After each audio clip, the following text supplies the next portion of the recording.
closer to voting day, our people, that's when they wake up and they're like, hey, I need to go vote. Who am I voting for? So they're calling us asking, who am I voting for? No idea completely. Oh yeah, that happens. That happens. Yes. You know, or one person told me, "Ati sasa mimi, when I drive to the polling station, the first sign I see, that's who I vote for." You know? that sounds Kenyan. Unfortunately, that sounds totally Kenyan. Sometimes people do that. Wasn't there an election that was decided by a coin toss? That was in Virginia. Yes, there was an election that was decided by a coin toss after recount, and they had the exact same number. I did not even know that there was such a thing as deciding an election by a coin toss. You know, like it was really one of those things that came to me as very shocking. But these local elections, these are the most impactful elections on your day to day. You know, when I first decided to run for this seat, you know, a lot of people were like, you're going against, because the current representative hadn't yet retired, hadn't announced his retirement when I decided to run for this office. And what Denise talked about earlier in terms of jumping into the race, and I hope my brother Ali will get into this in terms of like, what does this look like for African immigrants in general, right? When we talk about, this occupying this political space and what that means, there's a process there that a lot of us don't even know that exists.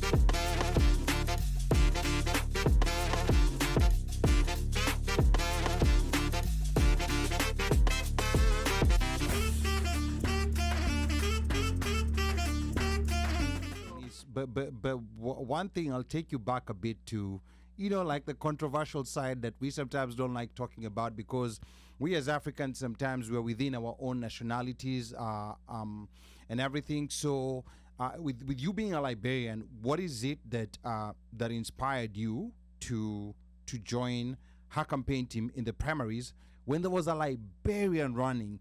Because I'm sure you might have heard a word or two from people within the community. What is it that you saw in her that you were like, I don't care, like I'm gonna go on Huldah's side until she gets to the finish line? Denise. I'm here for there wouldn't be good radio without some of the controversy. And so her opponent, I managed his campaign in 2018 and we won, right? And we got him on the Brooklyn Park City Council. And so I'm familiar with her opponent. What was that deciding factor for me was just what Huldah is going to bring. In this season, in this times that we are in, it's all about relationships and your ability to be able to work across party lines.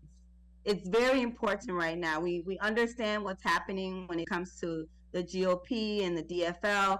But honestly, when you get in office, it's about working across party lines.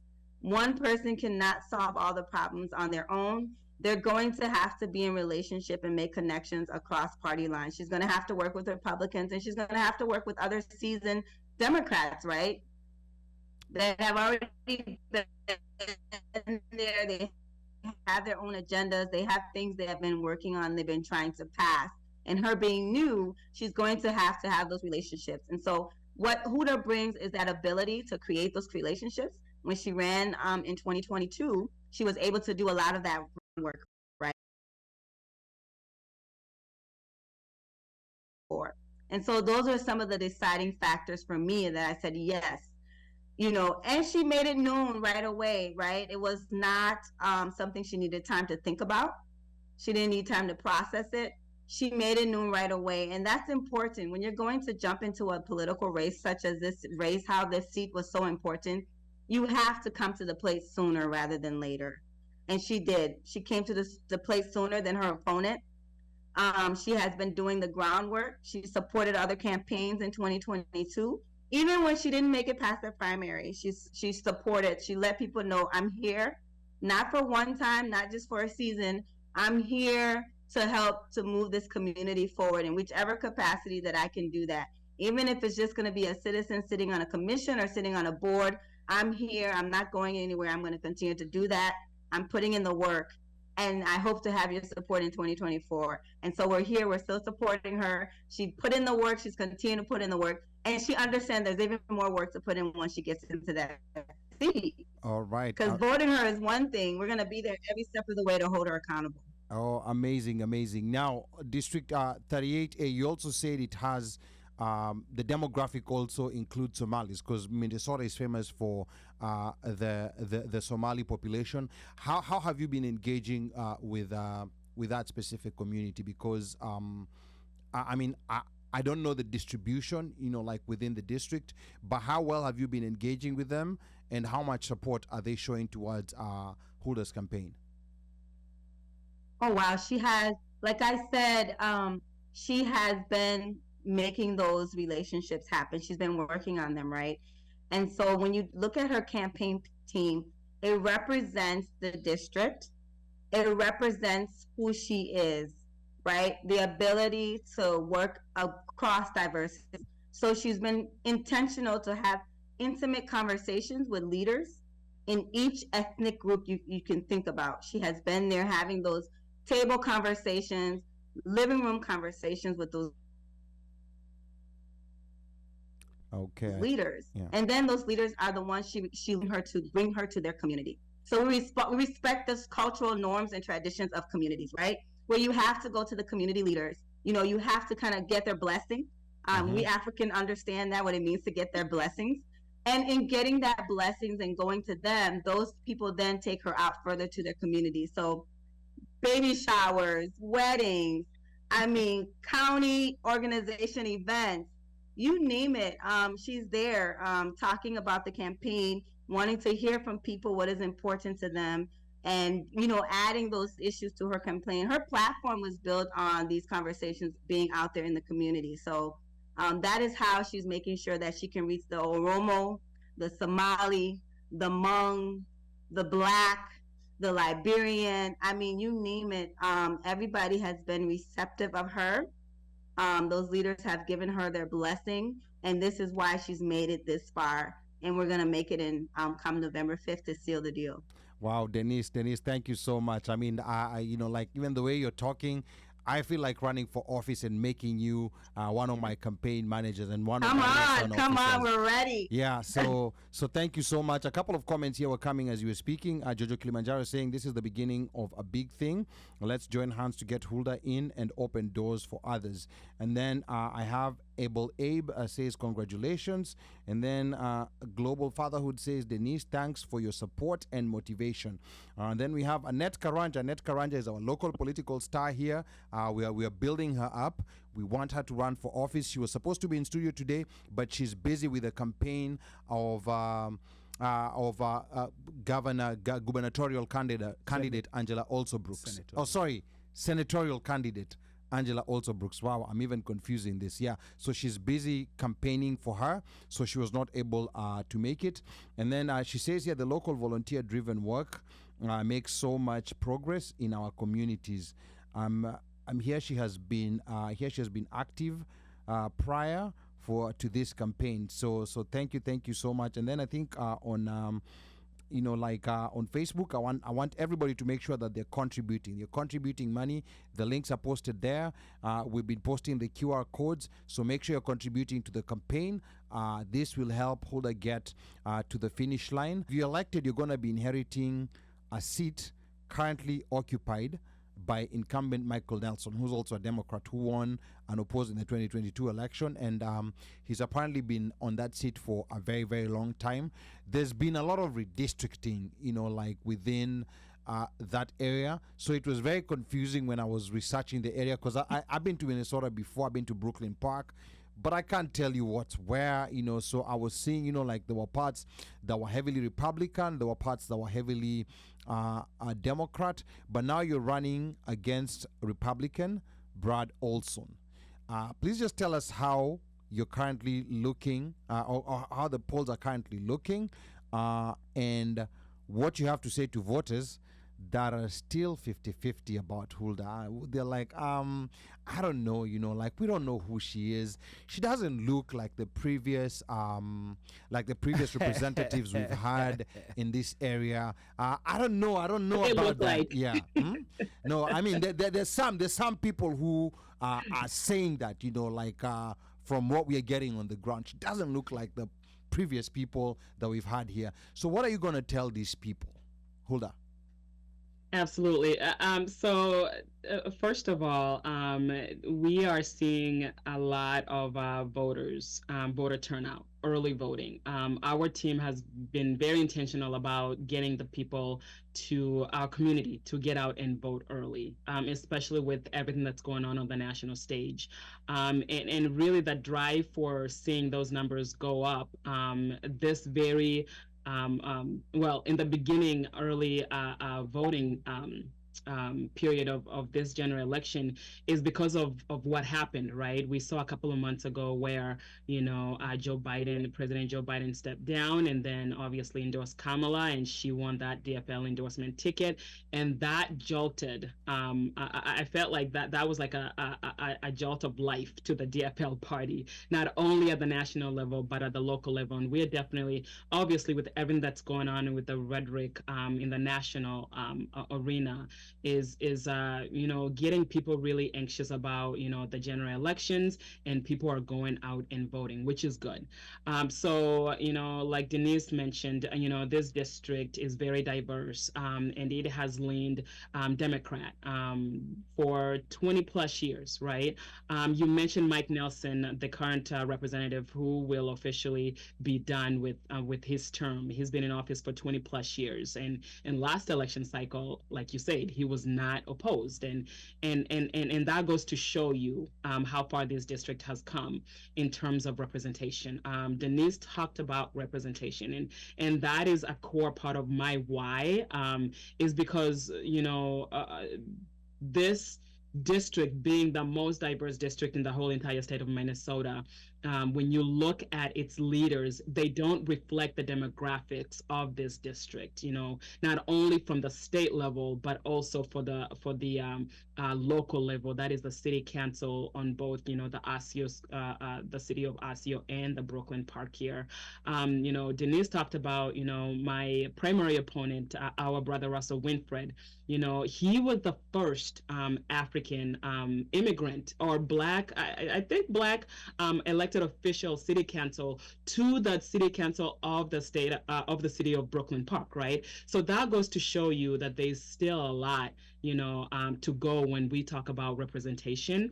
And yes, when I first decided to run for this seat, a lot of people were like, you're going against, because the current representative hadn't yet retired, hadn't announced his retirement when I decided to run for this office. And what Denise talked about earlier in terms of jumping into the race, and I hope my brother Ali will get into this in terms of like, what does this look like for African immigrants in general, right? When we talk about, this occupying this political space and what that means, there's a process there that a lot of us don't even know that exists.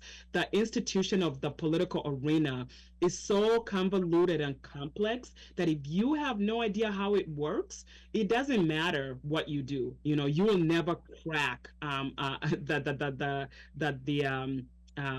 this space. And so for us, especially Denise and I and my campaign, it has been important for us to do voter education, really talking about how this process works, because elections don't start in quote November when you go vote. They start all the way in February when you energize your community to get together and caucus for you, and then from there they become delegates who then go to the convention in between April and May, and then vote for you as the party's nominee ticket, because if you get that ticket, that gets you closer to the next part of the process. And that next part of the process is if there's a primary. For example, we had a primary because for our convention, it was so heated that we, both me and Russell, left without an endorsement, so that put us on really on the primaries, allowing voters to decide who their nominated candidate is. And you mentioned, Brother Ali, you mentioned about, I only won by 50 votes. That's not a lot of votes when you look at the number of voters in this district, which is 21,000 plus, right? In this district alone, I only won by 50 votes, and less than what 2,000 people voted in the primaries. So you see how important all of these steps are, and when we talk about how important the primaries are, a lot of people are like, the primaries. But if you don't put vote in the primaries, your candidate is not going to be on the November ballot, right? And so we have a long way to go in terms of mobilizing around, educating our community about how the process works. Number two, creating an environment where our people who are interested in running for these offices can come and get the one-on-one about politics, because this is a game, and you have to know the rules of the game to be successful in this game.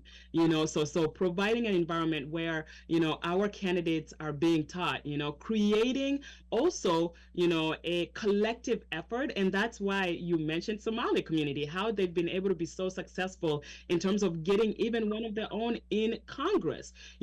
They have understood how the process works, and they've come together and created paths of groups and mobilized around that. And then from there, they have gained the power to really influence, who gets elected. And people and elected officials and party leaders understand the magnitude of that. So they go to them instead of the Somali community going to those elected officials. And we still are, the rest of us African immigrants, especially, us, the Liberian community, the Kenyan community, the Nigerian community within this district, we're still working around how are we going to come together to create a political powerhouse within the Brooklyn, where people are coming to us, influencers are coming to us talking about, we need your support, instead of us going and begging for a space at that table, right? So there's a lot that goes into this process. And so for me, it came down to me wanting to serve this community. And it didn't matter whether or not I was going against, an incumbent who's been in office for 22 years, because I understood the magnitude of the voice that I needed to bring to the table, right? Because we didn't have that representation. And when I keep on talking about we don't have representation, and I really want to focus on issues that pertains to the African immigrant community and the African American community, I'm not saying that the rest of the population that makes up this district don't matter. They do matter. But guess what? A lot of the policies that have been created in the past already cater to most of the issues that really pertains to these other groups. But the big key items like housing that impacts everybody, it don't matter what group you come from, healthcare, early childhood education, all of those things pertains to all of us, no matter your skin color, no matter your background. But at the same time, we also have to remember that when it comes to the African immigrant community, there is cultural differences, there's language barriers, there's a lot of factors that are not being factored into those policies. And that's the voice that I'll bring, and not saying the rest of the population, is left behind. That's not the case at all. It's going to make sure that all the community, the entire community in its holistic nature, is being addressed. And the voices that have been missing from that table are finally at that table. Now, it's interesting that you mentioned that we need to create our own table, because previously it's been, you got to be on their table, and if you're not there, you're on the menu.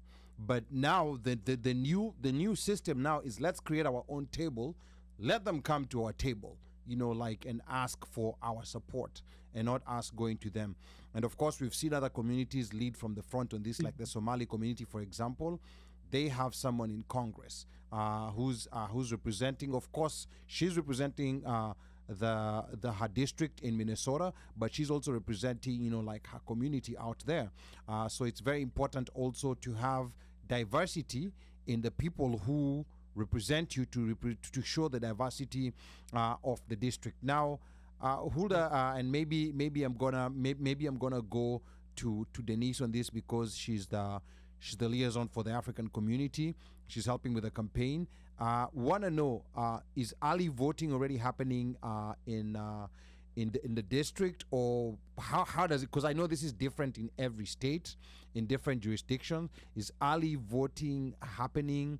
Then you also have those people maybe who they're still lagging behind. They're not even registered. Are they time barred, or can they still go register to vote? So Denise, just give us a brief on that aspect. Yes, early voting is available at your local city halls for the precincts that are in her district. So everybody now can go in Brooklyn Park and come to the Brooklyn Park City Hall and go to Osceola City Hall to vote for Huldah. So early voting is happening. You do not have to wait until Tuesday, November 5th to vote. So early Ajalipa bundles.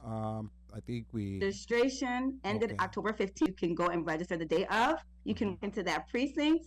You can go right now to City Hall and register there and cast your vote early. You can also go to the precinct on the day of, on November 5th, and you can show up and you can register to vote on the same day, and you can cast your vote for Huldah. So do not let November 5th come and you get up and you say, "Oh, but I'm not registered. I can't go." No, no, no, no, no, no, no, no, no. You can register the same day. Minnesota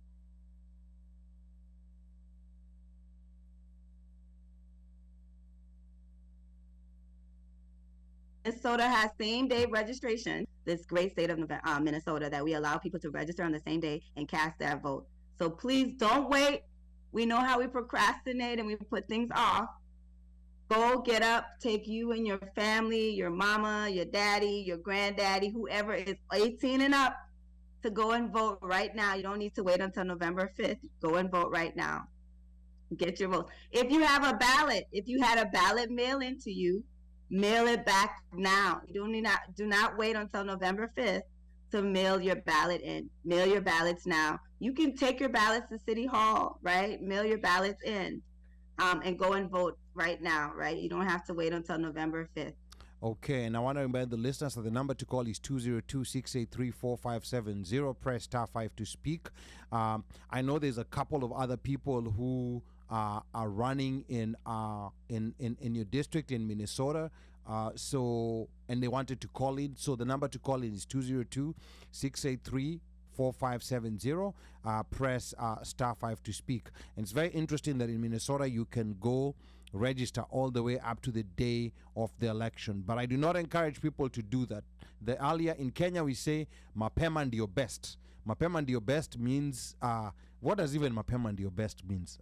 We as It's Kenyans better know. early. It's better early. Yes. It's Not better early you as in Badawi, but it's better early.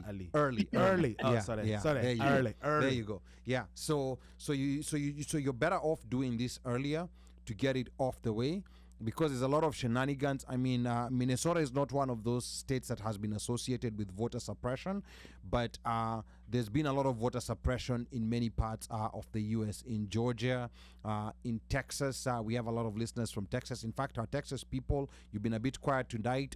Please type up and tell us what's going on with Texas and Georgia. Those are the battleground states that people are looking at. And then I want to remind the people that the primary, the difference was 50 votes, 50 votes. So this local elections are no joke. I know of some local elections out here in Maryland where people won by 3 votes. Literally 3 votes, like literally, a family could go and make a difference. The current mayor for our city, the very first Black mayor, African American mayor, Hollis Winston, he lost the last race by just 2 votes. But just it was after. So he lost by 1, and then there was obviously a recount, and then it was 2 votes. So when people talk about, especially when it comes to local politics, that votes don't matter, they do. Literally, my 50 votes, it will change the trajectory of this district, and so get out, vote. If you don't know who to vote for, reach out to anybody that you trust, reach out to a campaign that you trust and say, hey, what's on my ballot? Right now, what our team is doing is we're literally printing like a small postcard with all of the candidates down the DFL party line, so that, because what we realize is that closer to voting day, our people, that's when they wake up and they're like, hey, I need to go vote. Who am I voting for? So they're calling us asking, who am I voting for? No idea completely. Oh, yeah, that happens. That happens, yes. Or one person told me, Ati sasa mimi when I drive to the polling station, the first sign I see, that's who I vote for. You know? that sounds Kenyan. Unfortunately, that sounds Yes. totally Kenyan. Yeah. Sometimes people do that. Wasn't there an election that was decided by a coin toss? That was in Virginia. Yes, there was an election that was decided by a coin toss after recount, and they had the exact same number. I did not even know that there was such a thing as deciding an election by a coin toss. You know, like it was really one of those things that came to me as very shocking. But these local elections, these are the most impactful elections on your day to day. I mean, I know the national elections is overcovered in media, and it's exciting, and we have, you know, like one crazy person running, so saying these crazy things, and but the things that will impact you the most, and Huldah, you talked about them. You talked about affordable housing. This is not just in your district. This is across the U.S. Issues on affordable housing, issues on you know, like affordable healthcare, you know, like issues of public safety. These are issues that are actually affecting people across the board, and some of the policies that are being decided within your own jurisdiction. Like your family, if you're a family of 5, like literally the 5 of you can go to vote and actually flip the outcome of that election. That's how impactful these local elections are, because I know sometimes people get discouraged that, oh, I'm not in a battleground state, so what's even the point of going to the polling place? But there's other important things that you're going to be out voting for. Now, Denise, back to you. Is there still any call banks you guys have, any volunteers you're looking for, any canvassing happening for someone who might be around the neighborhood there and have some time? Are you still trying to find people to help you with that aspect of the campaign, Denise? Yes, please call the campaign. I'm sure Shua has Huldah has shared all the numbers here tonight, and the website. Please, for those of you listening in Atlanta, Texas, Georgia, it is not hard for you to phone bank. We'll just give you a list of people to call, and it's just that simple, right? We'll share that list with you electronically, and we'll give you their phone numbers, we'll give you their names, we'll give you a script, and you can get to phone banking for us and making these phone calls. And right now, you're just calling people to say, hey, are you planning to vote? You can go and vote early. Do you know where to vote? I can tell you where your precinct is, and then you just go on to the next call. Hello, are you calling to vote? We're trying to remind you to go out and vote. Do you know where your precinct is? Are you registered? If you're not registered, you can register at the precinct. Do you know where your precinct is? Okay, here's where your precinct is. Please go and vote. And so if phone banking is just that easy, and you don't imagine how many people you can reach in a matter of an hour, you can make hundreds and hundreds of calls for us, and we will appreciate that. 21,000 people, we need all the help we can get to make sure that we get all 21,000 voters to go and vote that day on November 5th. Oh, wow. Okay, so that's actually quite important, you know, like, and in these local elections, it's even more important. Every phone call, every, you know, like every message sent, you know, like any canvassing done, any kind of volunteership, especially the people who are in the Minnesota area, please contact the campaign and donate. You know, for those who can't do this, donate. You know, like the links are out there. We're having a hard time, you know, like posting that link on YouTube. YouTube has a limit in the number of words it wants, but if you can find a way of posting, you know, like the comments on YouTube, I think also people on YouTube will want to contribute. It will be of good benefit to them. And then I have here Joshua Orenge on YouTube says, you are a great leader. You truly talk leadership and understand the dynamics.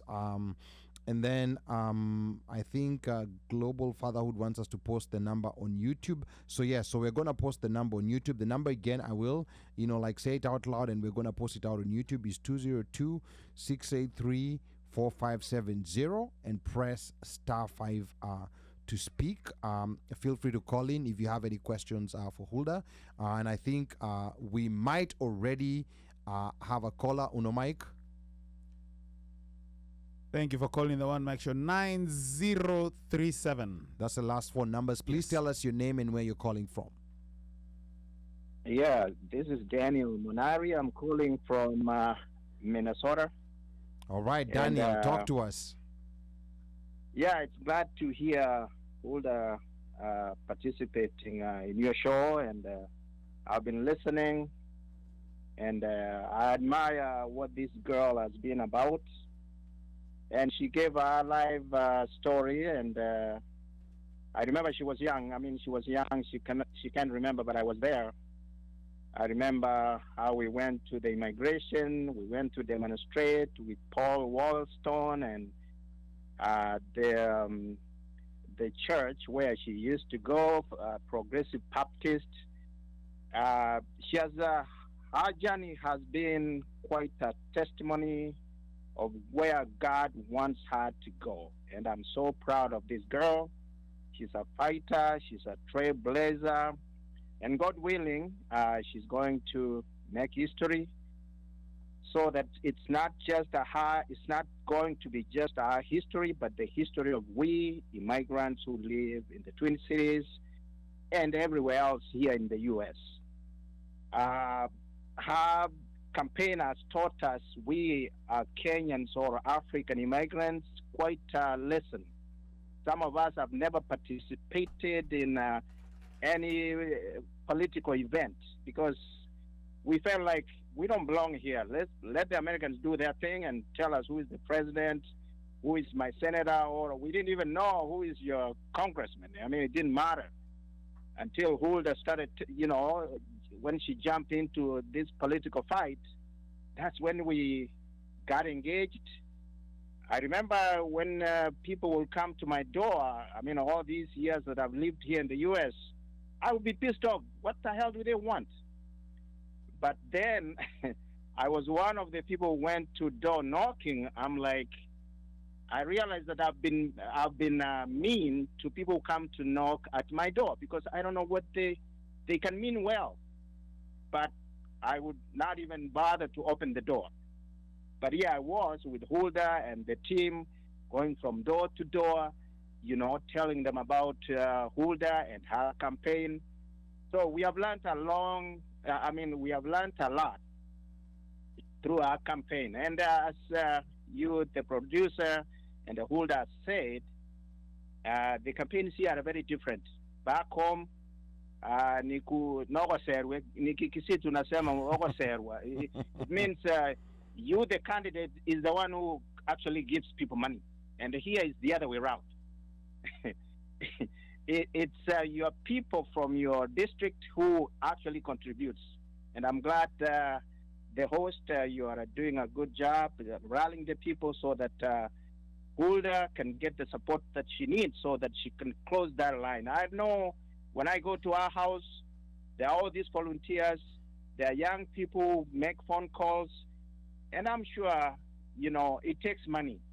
All the signs that are posted all over, it's quite an expensive venture. So we wish her well, and she has come a long way, and God is not going to let her down at this time. I'm appealing to my Liberian community. I know they had a candidate, a good Russell. He was I think his name was Russell. He was a very good candidate, and I hope he's, drawing his support behind Huldah so that together we can help this girl who is going to represent our district very well. And even when during the primaries, you would see how the diversity of the people who came to the primaries, the caucus. It was white, it was black, it was from Liberia, it was from Somali, it was Ethiopians. It looked like, a world. So Huldah has this appeal to people. It doesn't matter your color, it doesn't matter where you come from. She has this appeal. I'm sure she's going to make her district proud. Thank you very much. All right. Thank you so much, Daniel. Now, before you go, Daniel, before we let you go, have you contributed to Huldah's campaign? Ama wewe unangoja ile style ya Kikenya yeye ndio akupatie kakitu? Unajua, yeah. Huldah, yeah. Huldah is my sister's daughter. Okay. So I don't want to say how much I've dipped into my pocket. Aha. This is my daughter. This is my daughter. Okay. So I'm appealing to anybody who's listening. Okay. It takes only $10 to, she can purchase a sign out there or pay volunteers to make phone calls. So I've done my best. This is my daughter. This is her favorite uncle. That's what she tells me. I don't know if she lies to me. She has many uncles, but I think I'm the favorite one, right, Huldah? Okay. We'll inquire from Okay, her. we'll throw a commission of inquiry about that, and we'll give you the results. Tutatenga commission. Sounds Yeah. good. Yeah, and then up when you contribute to a campaign, there's no requesting for tenders, because in Kenya, when you contribute to a campaign, you're expecting to win some tenders. And a some, Danny style. yeah, like a Danny after the win. But Like a hapa Tarako. hakuna, you contribute and you expect the best, once he gets into office. So Bwana Monari, Yes. thank you very much. Thank you so much, and make sure You're welcome. you tag other people and send the link everywhere and tell everyone else to contribute. Thank you so much. Amen. Thank you. All right, that was Daniel Monari all the way from Minnesota. So this is what's been happening. Si Huldah jibu hiyo swali. Kwanza Huldah, before we continue, so that because it's already on record, we want to hear it from you. We want to hear it straight. Is Mr. Monari One question. your favorite uncle? He said that you categorically said you have many uncles, but you said he's your favorite uncle. And most likely your other uncles are listening. So be very, very careful how you will answer this question. The Huldah. advice of my senior African diaspora advisor, who is on the call, no comment. Oh, okay. Aya, sawa. So Uncle Monari, we tried to we were on your side, but I think at the advice of an advice from an advisor who was advising another advisor, that it's been decided that there will be no comment. Sawa. Anyway, there's been also a lot of comments that were coming in as we were talking here on YouTube. I can see Jared Guaro says, "Go, our sister Huldah. We got you all the way to the end." Then I can see Ryle Onchuru says, "We are behind you, Madam Huldah." And then we have Roslida Nyaboke. She says, "Good job, Honorable Huldah. You've got my support." Elected officials called honorable in this country. I don't know, but now you have another title. I'm honorable. Mhesh. Yeah, or Mhesh. Mhesh. Yeah, and then There's a couple of people who've called me from Kenya, and they're like, so tutakuita nini sasa? Unataka kuito nini? So we just don't know. Maybe you people can help me. Okay, we'll figure that out. And then Annette says, "Thank you for explaining the importance of this political process. Primaries are so essential. Let's understand the process in the places we live. Politics is very local." And then Joshua Orenge says, "You are a great leader, truly talk leadership and understand the dynamics." And Upper Miss B is reminding people that only citizens and permanent residents may donate to the campaign. So hakuna mambo ya M-Pesa. That's campaign finance law in the US. And I think, we already have another caller. 0073. Thank you for calling the OneMicShow. Name and where you're calling from. Can you hear me? Yes. Now we can. Yes, loud and clear. Give us your name and tell us where you're calling from. Hey, this is Washeke. I'm calling from Murima. Okay, Washeke from Murima, talk to us. What's happening in Murima? Murima imeguzwa. Imeguzwa. Murima imeguzwa. Okay, so explain to our Liberian sister who's also on the panel. Imeguzwa na nani? Explain to her what Murima kuguzwa means, because not everyone understands that Kenyan lingo. Oh my God. Yeah. What I mean is, I don't know. I don't know if I have the words to explain. It's very hard for someone to explain understand Kenyan. The mountain has been and touched. But you're sounding so the happy. mountain has been. You're sounding so happy with the mountain being touched. Anyway, talk to us, Washeke. Ni Murima gani imeguswa kwanza? Wait. Focus. First, I want to congratulate my sister Huldah for the steps that she has taken. I know the journey hasn't been easy, so congratulations for the how you have gone and how much you have achieved. And I know that you're going to win this seat. Minnesota holds a special place for me. It was my first home when I landed in America, so I'm rooting for you. I would have loved to donate to your campaign. However, I've exceeded my maximum because of the job I do.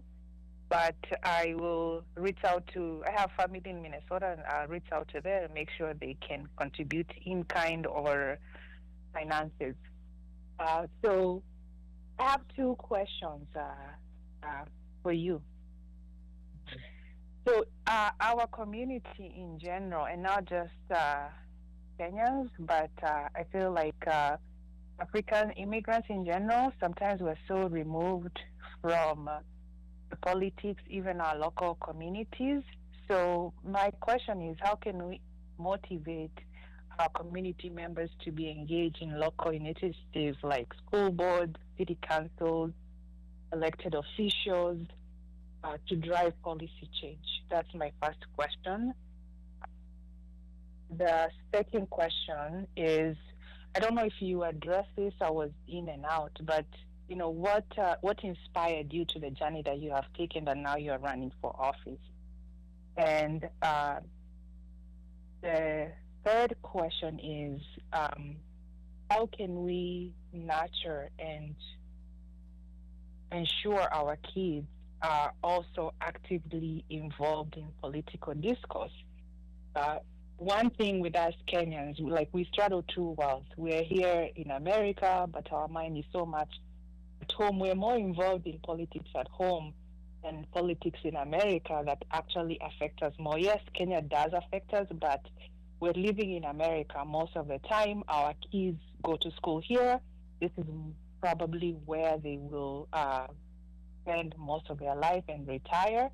So the policies that are being made by politicians are the ones that are affecting them. So how can we ensure that they're actively involved in politics, ensure that they vote when they become eligible?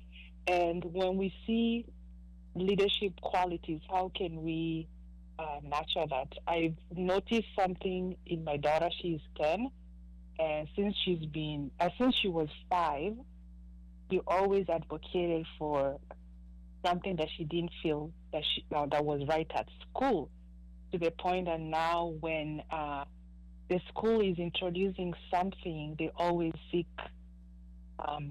feedback from her. They will send me an email and they will say that on this date we are going to talk to your daughter because we want to get feedback and she can articulate the issue. So for me, I'm not a leader in nature, so I kind of struggle on how to nurture those qualities. So being that you are a leader, what can I do as a parent to nurture that those qualities and they don't die? Because we know if you don't nurture something, it's going to disappear.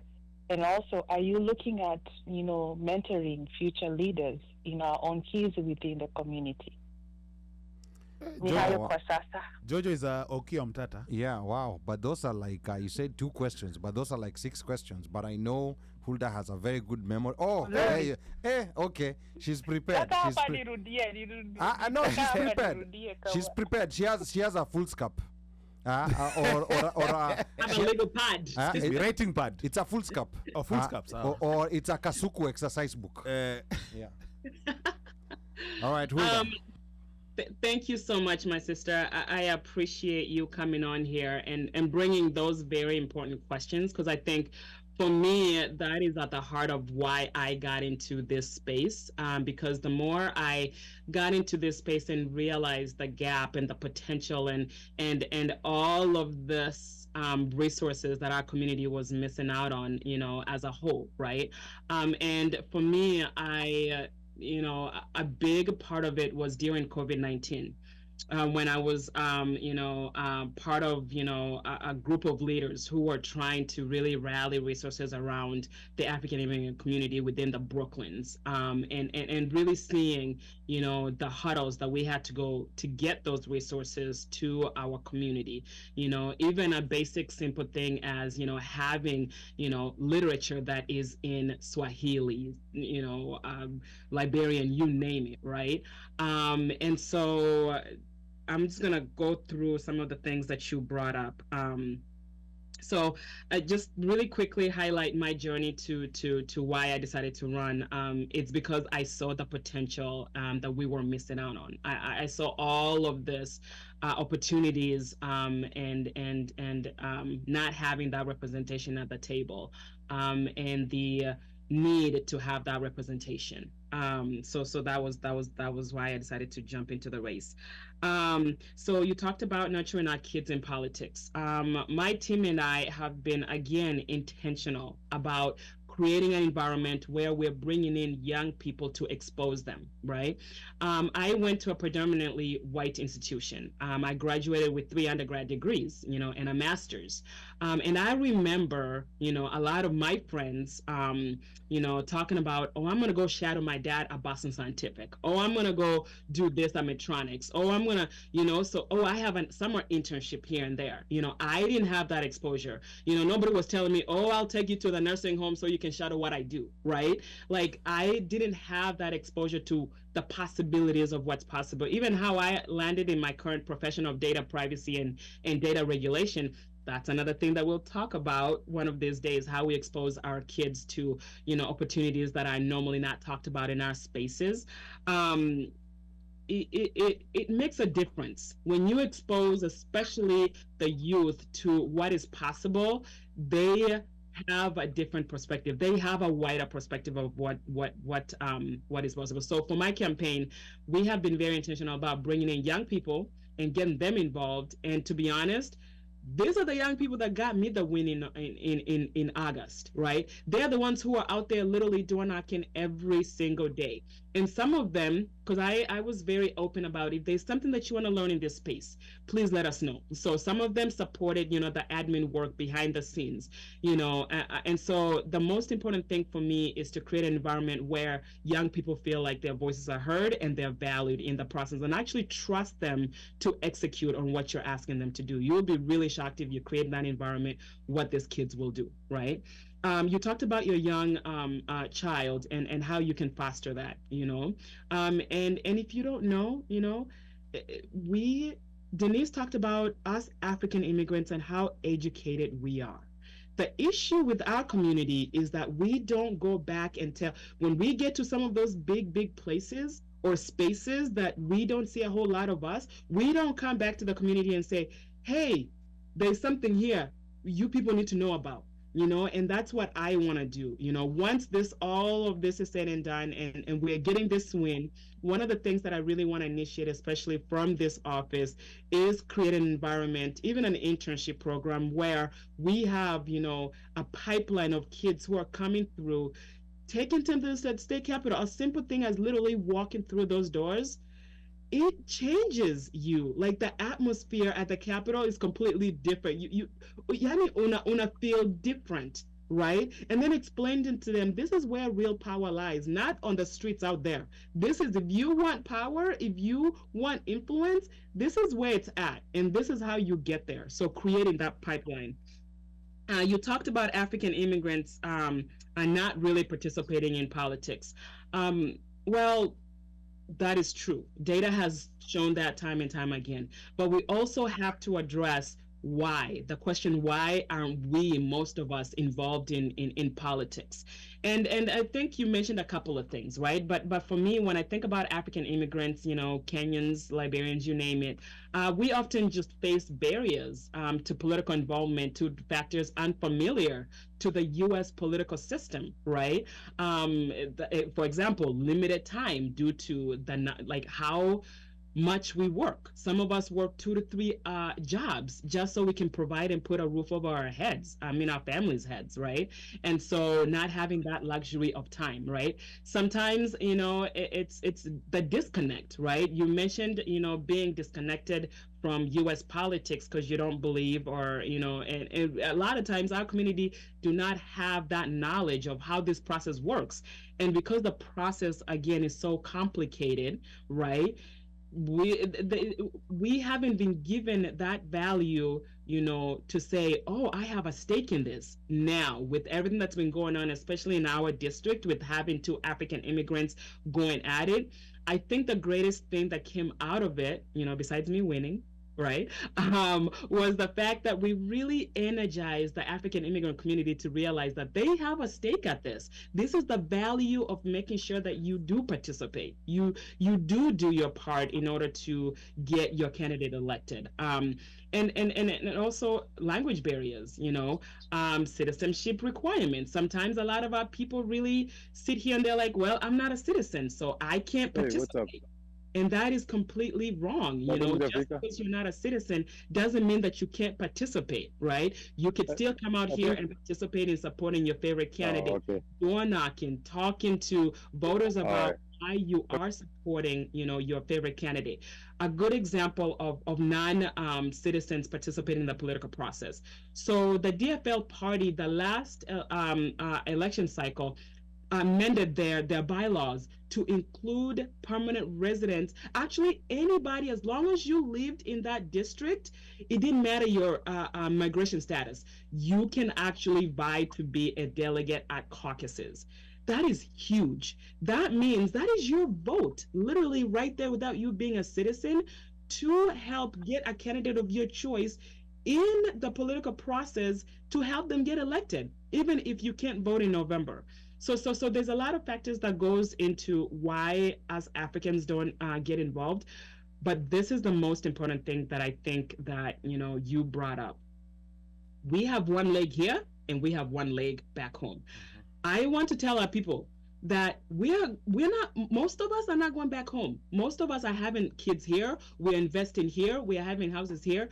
Your kids, my kids, are not going back home to eat those assets and investments that we have invested back there. That is just the reality of it. Now, if you're very intentional about going back home and living there and retiring there, that's fine. But the majority of us are dying here and we're getting buried here. So why not? Why not get involved politically here? So I think the biggest thing in terms of getting our community involved is that people like myself, people who are now involved, people like Denise who've been in this fight, like when one of these days we'll welcome her to tell her story, but she has been in this community fighting at the Capitol, lobbying at the Capitol for, resources and really championing issues that affect African immigrants in this district. We have to, people like Denise and the community leaders and myself, candidates, we have to create a value-based messaging to our community to tell them, hey, this is how this process impacts you. This is the value when you participate politically that you will get, right? Because a lot of times people are like, well, what am I going to get if I vote for you, right? And that's a good question. Sometimes I'm just like, well, I'm really fighting for all of us and your family, but that's a very important question. And we, as the people who actually now have had our eyes open to this process and understand what's at stake, we have a role to play in making sure that we bring that knowledge back to the community and relay it in a manner that actually our community understands and in the spaces that they understand that format in.